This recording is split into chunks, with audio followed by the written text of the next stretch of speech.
A doctor can save only a patient's life. একজন চিকিৎসক শুধুমাত্র একটা রোগীর জীবন রক্ষা করে, শুনি না বাপ, মনে করে কেউ। But or on the other hand, a teacher can save A Nations life. একজন শিক্ষক জাতির জীবন রক্ষা করে। বাবা, যখন কোনো টিচার, টিচার আর যখন অবসরে যায়, কেউ খোঁজ দেয় না, কেউ খোঁজ রাখে না। তাদের জীবনটা দুঃখে কাটছে না সুখে কাটছে। আসসালামু আলাইকুম গাইজ, সবাই কেমন আছেন? দেশ এবং দেশের বাইরে যে যেখান থেকে বাংলাদেশ ডিজিটাল টিভির পর্দায় চোখ রেখেছেন, সবাইকে জানাচ্ছি আন্তরিক ভালোবাসা এবং শুভেচ্ছা। সুপ্রিয় দর্শক, আজকে আমি আবারও হাজির হয়ে গেলাম আপনাদেরই প্রিয় অনুষ্ঠান প্রিয় বন্ধু প্রিয় ছাড়। এই অনুষ্ঠানটি সবাই দেখার জন্য কিন্তু অদূর আগ্রহে বসে থাকেন। তো সবাইকে অসংখ্য ধন্যবাদ এই অনুষ্ঠানটি দেখার জন্য। তো আজকে আমি আপনাদেরই একজন প্রিয় স্যারকে হাজির করেছি, যিনি দীর্ঘদিন যাবৎ প্রতাপপুর নিভারানী মাধ্যমিক বিদ্যালয়ে ইংরেজি শিক্ষক হিসাবে শিক্ষকতা করেছেন। আজকে আমি আপনাদেরকে সেই স্যারকে দেখাবো। তাহলে চলে যাই আমাদের প্রিয় বন্ধু প্রিয় স্যার মাস্টার মোহাম্মদ সাদাত হোসেন স্যারের বাসায়। স্যার এই অবসর সময়ে কেমন আছেন, কী অবস্থায় আছেন, সব কিছু এই ভিডিওর মাধ্যমে আমি আপনাদেরকে দেখাবো। তাহলে চলেন, বেশি কথা না বলে আমরা চলে যাই আমাদের প্রিয় বন্ধু প্রিয় স্যার মাস্টার মোহাম্মদ সাদাত হোসেন স্যারের বাসায়। আসসালামু আলাইকুম স্যার। ওয়ালাইকুম আসসালাম রহমতুল্লাহ বরকাত। স্যার কেমন আছেন? I am okay, by the grace of almighty Allah. ভালো আছেন স্যার? আপনি তো দীর্ঘদিন যাবৎ প্রতাপপুর নিভারণী মাধ্যমিক বিদ্যালয়ে শিক্ষকতা করেছেন। জি জি জি জি, তো সেখানকার কোনো স্মৃতি কি স্যার আপনার মনে আছে? অফকোর্স। একটু বলেন আমাদের শুনি। যেখানে আমি 44 ইয়ার্স থাকলাম, সেই জায়গার স্মৃতি, সেদের কথা মনে থাকবে না, মনে থেকে ছুটে যাবে এমনটি আশা করা যায় না। সেখানকার স্মৃতি সব থেকে যেটা আপনার মনের ভিতরে গেঁথে আছে এবং সবসময় আপনাকে সেই স্মৃতিটা সবসময় মনে পড়ে, একটা স্মৃতি বলেন। আমার মনে পড়ে এটাই, আমি যতদিন শিক্ষকতা করেছি, হুম। আমার শিক্ষকতা গোটা জীবনে, I don't know what is late. কখনো লেট হয়নি? I don't know. কোনোদিন দেখা যাচ্ছে দপ্তরি আমার 5-10 মিনিট আগে অফিস খুলছে, অথবা আমি যা 5-10 মিনিট পরে দপ্তরি আসছে, দেন আফটার হেডমাস্টার আসছেন। মানে প্রায় সময় স্কুলে সবার আগে আপনি চলে আমি যেতেন? ইয়েস ইয়েস, আমি গোটা শিক্ষকতা জীবনে 38 ইয়ার্স অ্যান্ড সাম মান্থস আমি শিক্ষকতা করলাম, কিন্তু আমি সিএল কমই নিতাম। আমি জানি, এটাই জানি, একজন শিক্ষককে সবসময় খেয়াল করতে হবে তার কর্তব্যের প্রতি। কর্তব্যটাই তার, আমি মনে করি, ওই ব্যক্তির কাছে অত্যন্ত পবিত্র। এবং সময় অনুবর্তিতা সম্পর্কে খুব কঠিন সজাগ থাকতে হবে শিক্ষককে। তো যখন শিক্ষকতার পিছনে ঢুকলাম, তখন আমি প্রথমে ভালোবাসলাম আমার কোচিং কাছে অবর সন্তান যারা আছে, স্টুডেন্ট যারা আছে, তাদেরকে ভালোবাসলাম, শিক্ষার্থীদেরকে ভালোবাসলাম। তারপরে আমি আমার প্রতিষ্ঠানকে ভালোবাসলাম। দেন আফটার, আমার যে সাবজেক্ট আমি টিচিং দেই, এই সাবজেক্টের প্রতি আমার যথেষ্ট একটা সম্প্রীতি, গভীর নিবিড় সম্পর্ক ছিল। সেই মন করি আমি থাকতাম। তো আমি কখনো কোনো স্টুডেন্টকে বুঝিনি, আমার কাছে বুঝিনি, এই কথাটা তাদের মুখ দিয়ে যতক্ষণ না বলছে, স্যার হ্যাঁ এবার বুঝতে পেরেছি। একটা ভালো টিচার সেই, যখন কোনো স্টুডেন্ট ভালো বুঝতে পারবে, তখন ওই টিচারই বুঝবে যে হ্যাঁ সত্যি কথা, ছেলেটা বসছে। আর ভালো teacher, a good teacher will realise, a good teacher find out the hidden treasure of a student. ওই গুপ্তধনটা ওই শিক্ষককে মনের ভিতরে অনুভূতি করতে হবে। আর তারপর কথা সেই আমি যেটা করতাম, আমি দেখেই ক্লাসে ঢুকে দেখে বুঝতে পারতাম যে আমার আজকে যে পাঠটা আছে, এই পাঠটা কত স্টুডেন্ট কে কে আহ, ভালো বই আসেনি। আমি কি করে বুঝতাম? দেখলাম তাদের ভিতরে একটা জলে মাইন্ড বিরাজ করছে।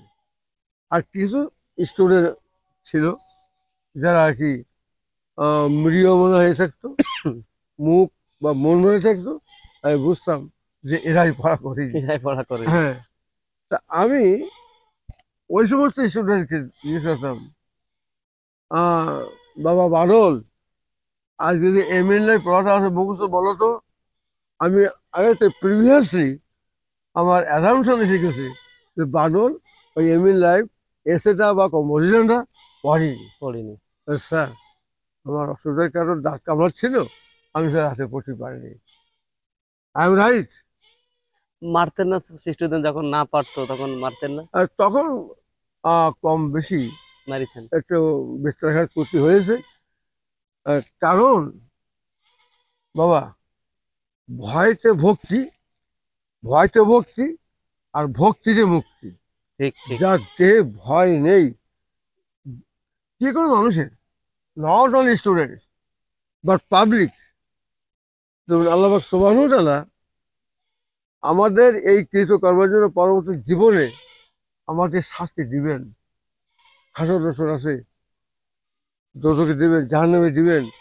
আমি জাহান্নামে যাব না, এই যাব না এই ভয়তে, জাহান্নামের ভয়তে আমি 5 বার 5 ওয়াক্ত পবিত্র হয়ে নামাজ কালাম করে যাচ্ছি এবং রাসূল পাক সাল্লাল্লাহু আলাইহি সাল্লামের আদর্শ অনুসরণ করে যাচ্ছি।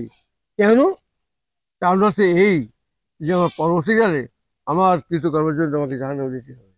ওই যেটা ভক্তি, আর এই ভক্তির কারণেই আমার 5 বার 5 ওয়াক্ত নামাজ পড়তে আছে, বা ইসলামের যে একটা নীতি আদর্শ আমাকে মেনে চলতে হবে। এই কারণে আমি স্টুডেন্টকে মারিছিও বা ব্যত্যাঘাতও করেছি, পাশাপাশি তাদেরকে প্রাণাধিক স্নেহ করেছি। মানে এক কথা আপনি তাদেরকে মানুষের মতো মানুষ করার জন্য অনেক সময় গায়ে হাত তুলতে হয়েছে, এটা ah, for the best cause of them hmm, I was bound to do so. Next বলি, for the best of, for the betterment of the life I did so. তাহলে ওখানে কোন ক্লাসটা নিতেন আপনি? আমি আমি ওই ইংলিশ,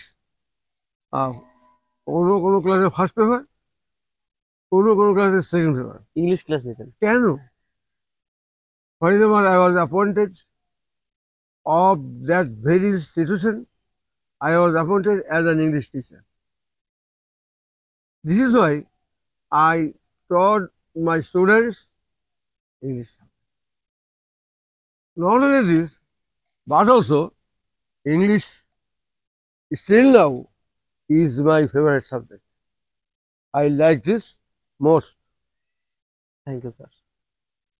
স্যার, আপনার যে প্রতিষ্ঠানে আপনি শিক্ষকতা করেছেন সেখানকার অসংখ্য হাজার হাজার ছাত্র আপনার কাছ থেকে কিন্তু মানুষ হয়ে তারা বিভিন্ন জায়গায় চাকরি করতেছে, Yes, yes, yes. বড় বড় জায়গায় তারা বড় বড় Yes, অফিসার yes, হয়েছে। yes, yes, yes. তো সেই সকল ছাত্রদের সঙ্গে এখন কি দেখা হয়, বা তারা কি আপনার কাছে আসে দেখা করতে আপনার সঙ্গে? Of course, আসে আপনার বাসায় of আসে? course. যখন আসে তখন আপনার কেমন লাগে? Let me finish. এই গত কয়েকদিন আগে আসলো একটা ছেলে, মেহেদী হাসান। ইস, মেহেদী হাসান যখন আমার কাছে ক্লাস 6-এ পড়তে আসলো, হুম। তখন আমি ওর কাছ থেকে 1 মাসের টাকা নিলাম 200 টাকা। তো ওর পাশে একটা ছেলে বলে, স্যার ওর কাছে টাকা নেবেন না। কেন নেবো না? যে ওর বাপের তো কিচ্ছু নেই, আর বাপ অচিরেই ঢাকা যাবে অপারেশনের জন্য, নাড়ি বুড়ি পুষে গেছে। বাবা, এই যখন শুনলাম তখন ওর মেন্টাল একটা হিট করলো, মানে মনের মধ্যে একটু আই খারাপ উড নট লাগলো। টেক এনি মানি ফ্রম হিম।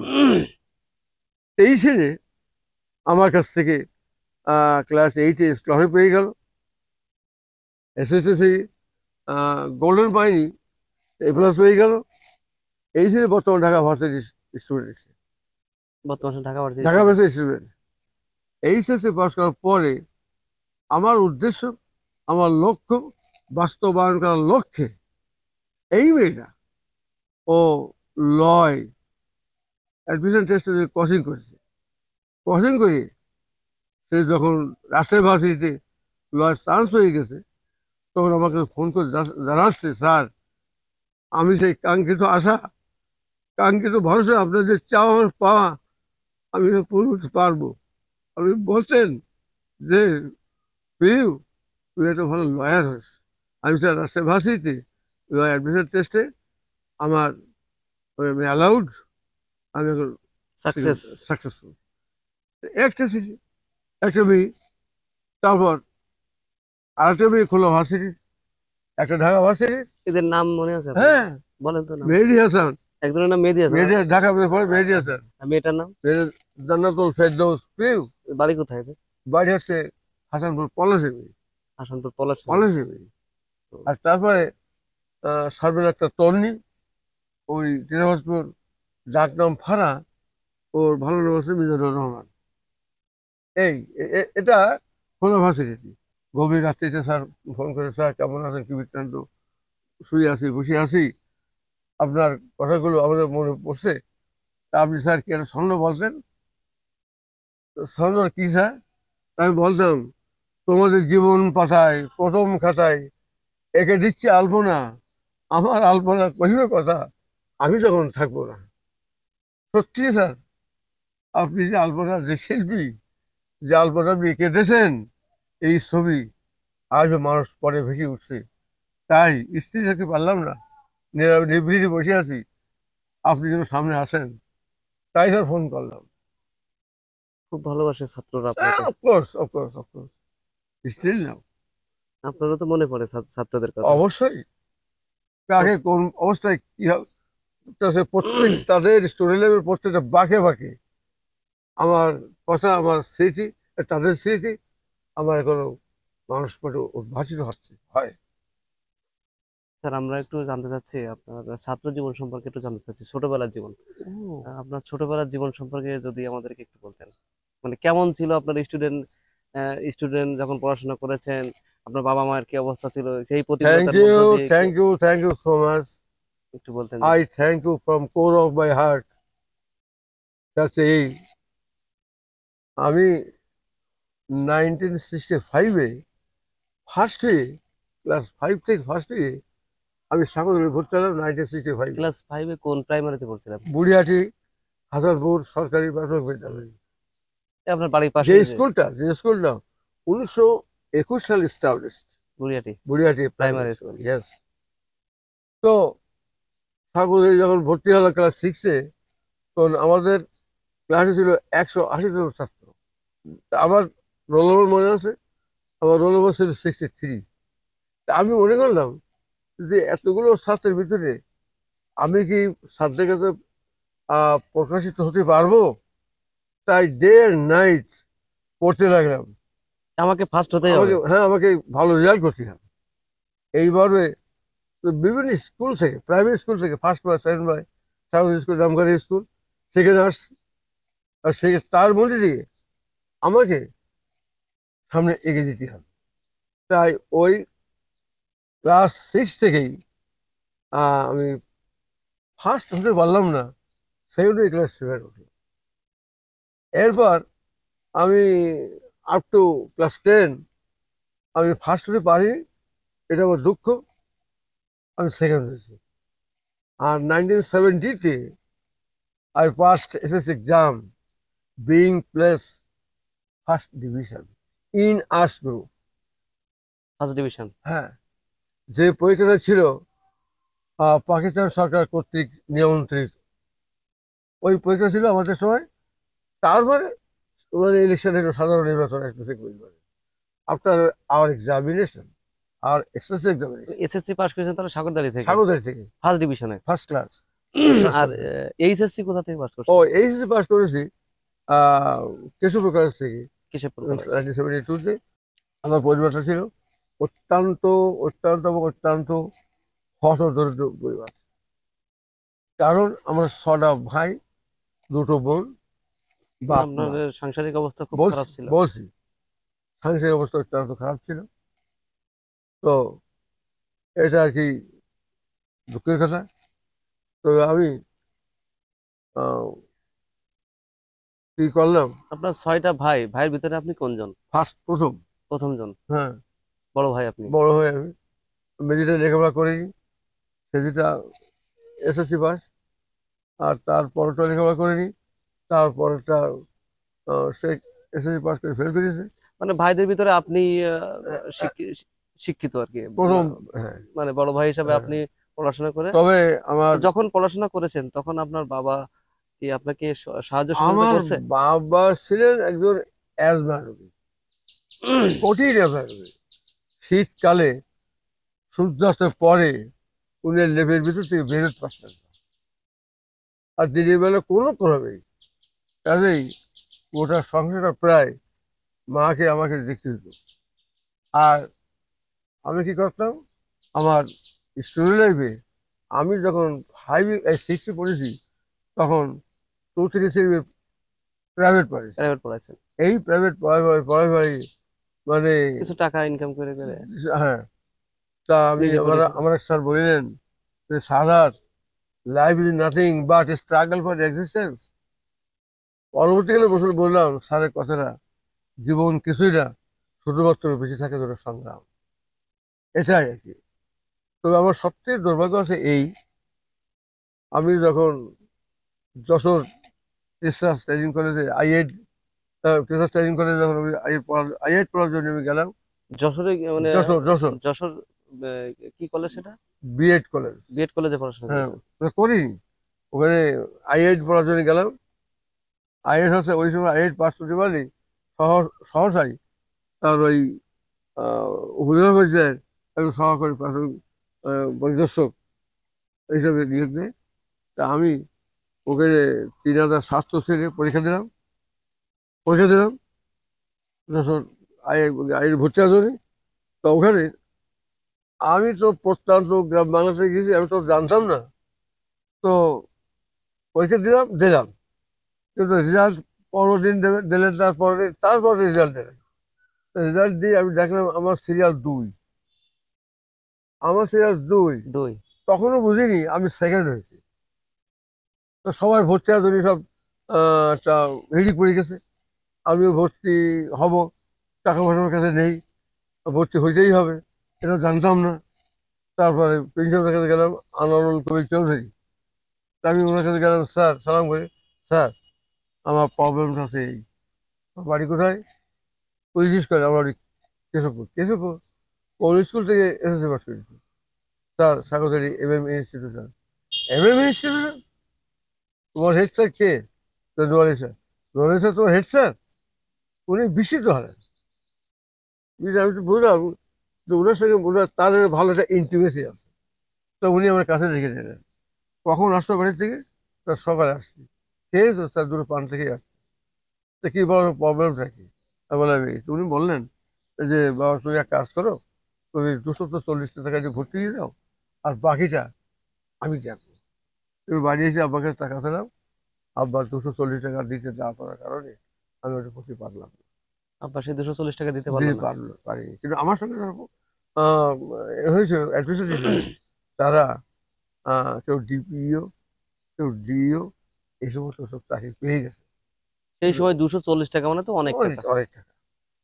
তাও এই কথা কি আর বলবো, দুর্ভাগ্যের বিষয়।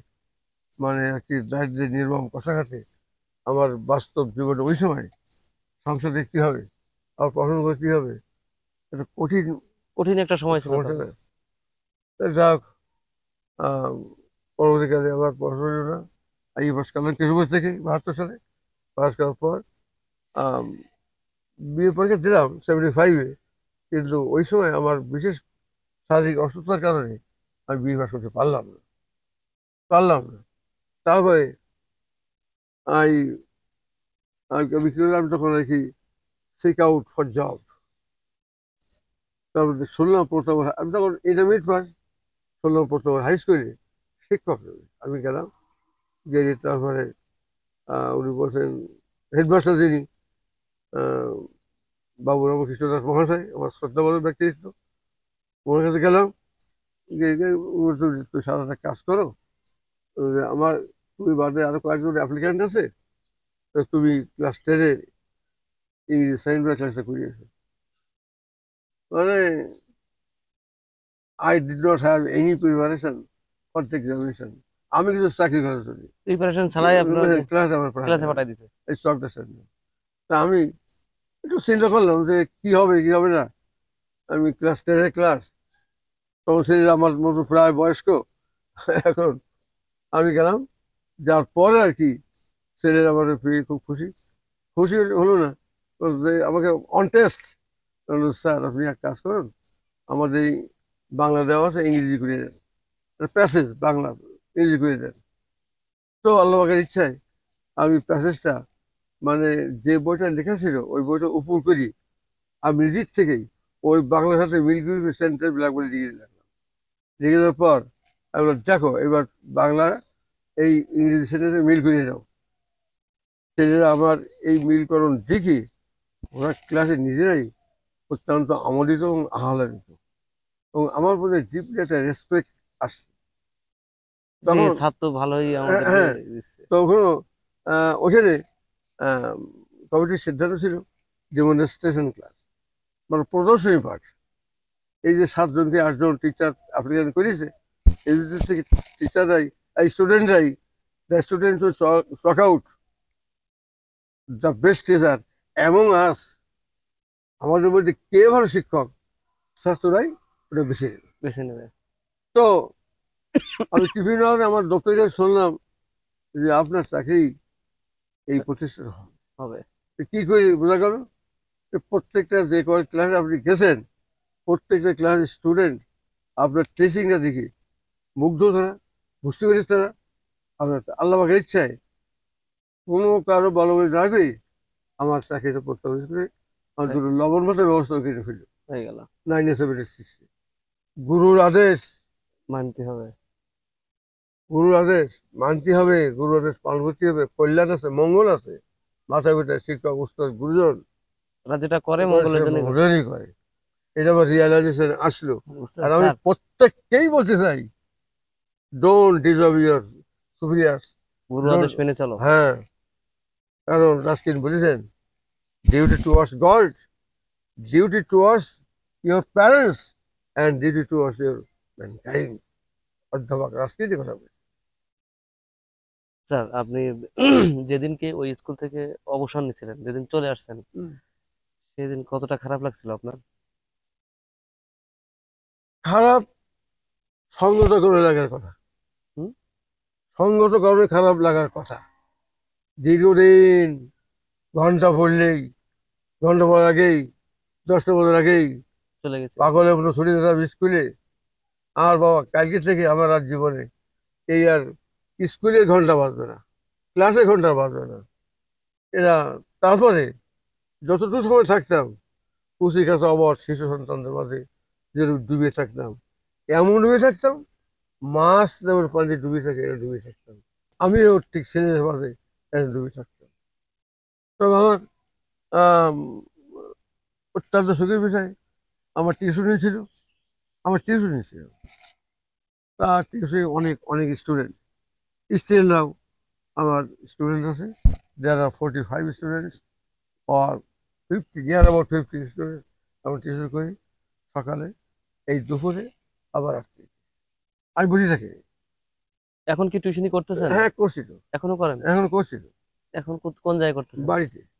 মানে আপনার বাড়িতে বাচ্চারা আসে পড়াশোনা করতে? আফটার COVID-19 এরপর আমি বাড়িতে আসি। বাড়িতে আসে তো? হ্যাঁ আসে। ও, এই বয়সে এখনো পর্যন্ত টিউশনি করতেছেন? হ্যাঁ, এখন কি অবসর সময়টা আপনারা এই টিউশনি করে বা এইভাবে কাটতেছে? তাই তো। আমি অবসর সময়টা টিউশন করে কাটি।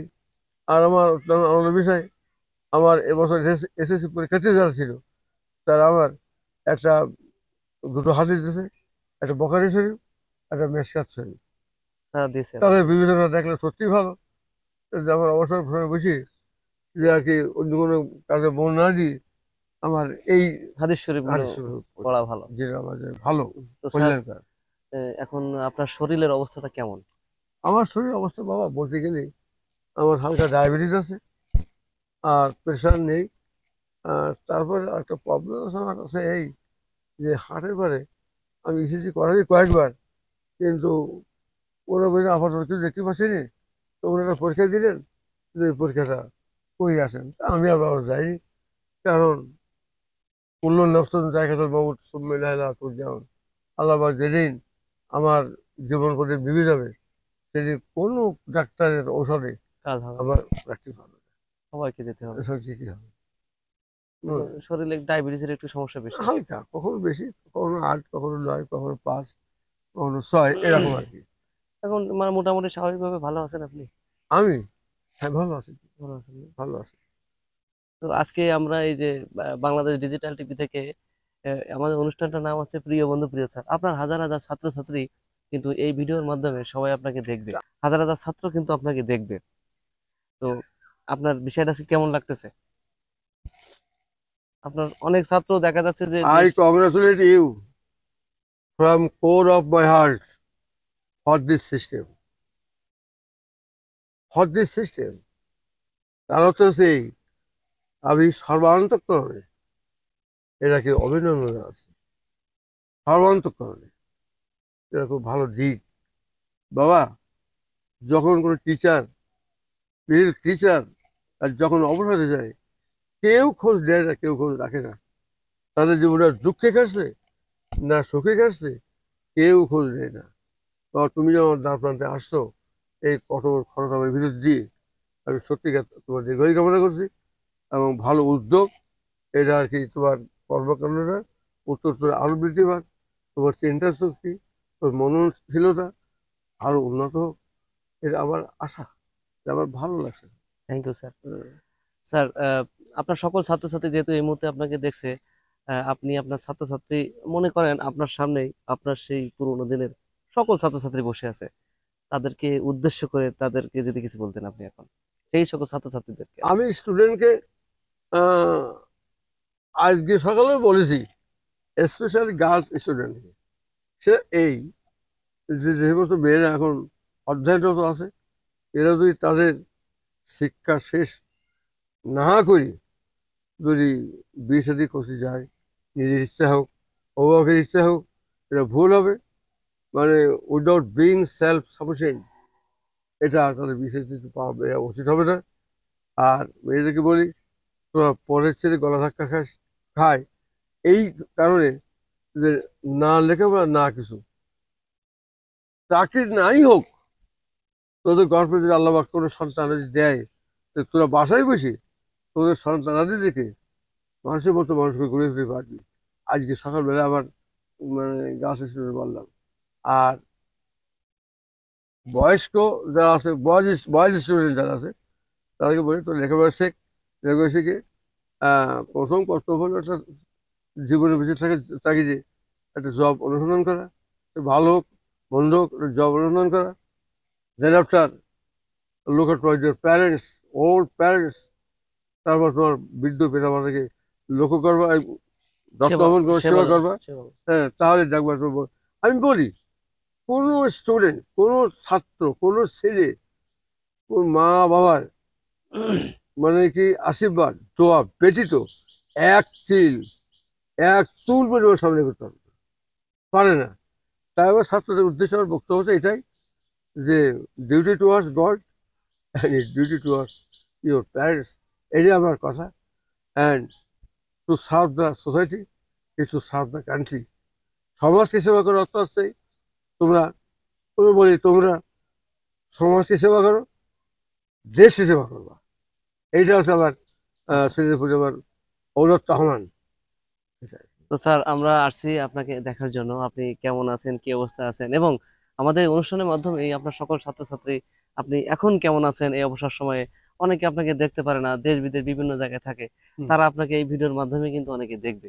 হুম, তো আপনি কেমন আছেন, কি অবস্থা আছেন এটা দেখার জন্য আমরা আসছি। হুম। আমরা আশা করি আপনি যথেষ্ট ভালো আছেন এবং সবসময় সুস্থ থাকবেন, ভালো থাকবেন, আমরা সেই দোয়াই করি। এবং আপনার সকল ছাত্রছাত্রী এই ভিডিওটা দেখেই কিন্তু আপনার জন্য সবাই দোয়া করবে যে স্যারকে এতদিন পরে দেখলাম। আমি তোর মানুষ করার কাজ করা আমি বা আমার কাছে আমি জানি যে এই doctor can save only a patient's life.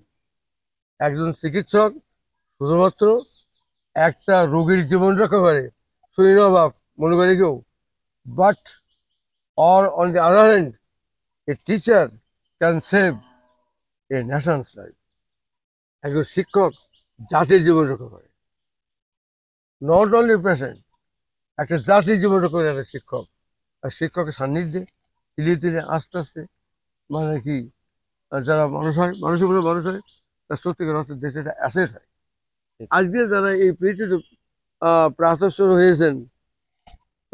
হয়েছেন, অমরত্ব লাভ করেছেন, তারা নিশ্চয়ই আমার মতো শিক্ষকের সান্নিধ্যে পদপ্রান্তে বসে তাদের শিক্ষা লাভ করতে হয়েছে। সঠিক না বেটি? ঠিক। স্যার আপনার ছেলে মেয়ে কয়জন? আমার ছেলে, মেয়ে তো না, ছেলে 3 জন। 3টা ছেলে। 3 ছেলে। তাদের এখন কি অবস্থা? বড় ছেলেটা BSc honours MSc pass, zonal ব্যাংকের সিনিয়র এক্সিকিউটিভ অফিসার।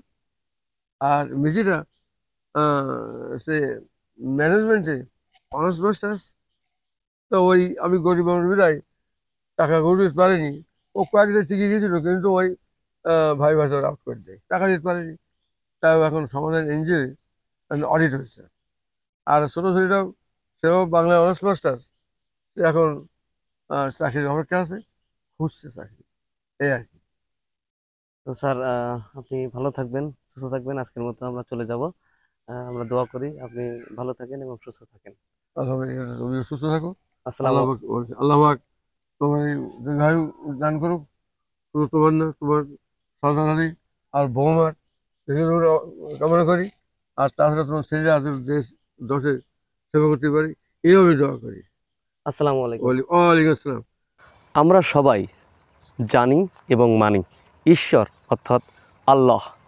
আল্লাহর পরের স্থান হলো পিতামাতার। আর একজন শিক্ষক পিতামাতার চেয়েও কম কিসের? একজন শিক্ষক কিন্তু পিতামাতার সমতুল্য। সুপ্রিয় দর্শক, যে যেখান থেকে ভিডিও দেখছেন সবাইকে অসংখ্য ধন্যবাদ বাংলাদেশ ডিজিটাল টিভির পর্দায় প্রিয় বন্ধু প্রিয়চার অনুষ্ঠানটি দেখার জন্য। আজকের মতো আমি বিদায় নেব, যেহেতু অনেকক্ষণ আপনাদের সঙ্গে ছিলাম। আপনারা দেখলেন আমাদের প্রিয় স্যার এখন কেমন আছেন, কী অবস্থায় আছেন, কি করছেন, সব কিছুই কিন্তু আমি আপনাদেরকে দেখালাম। তাহলে এই স্যারের ভিডিওটি আপনারা বেশি বেশি করে শেয়ার করবেন, যাতে স্যারের প্রিয় ছাত্রদের কাছে এই ভিডিওটি চলে যায়। আজকের মতো আমি বিদায় নেব। আমি মোহাম্মদ মেহেদী হাসান উজ্জ্বল। আপনারা সবাই ভালো থাকবেন, সুস্থ থাকবেন। আল্লাহ হাফেজ।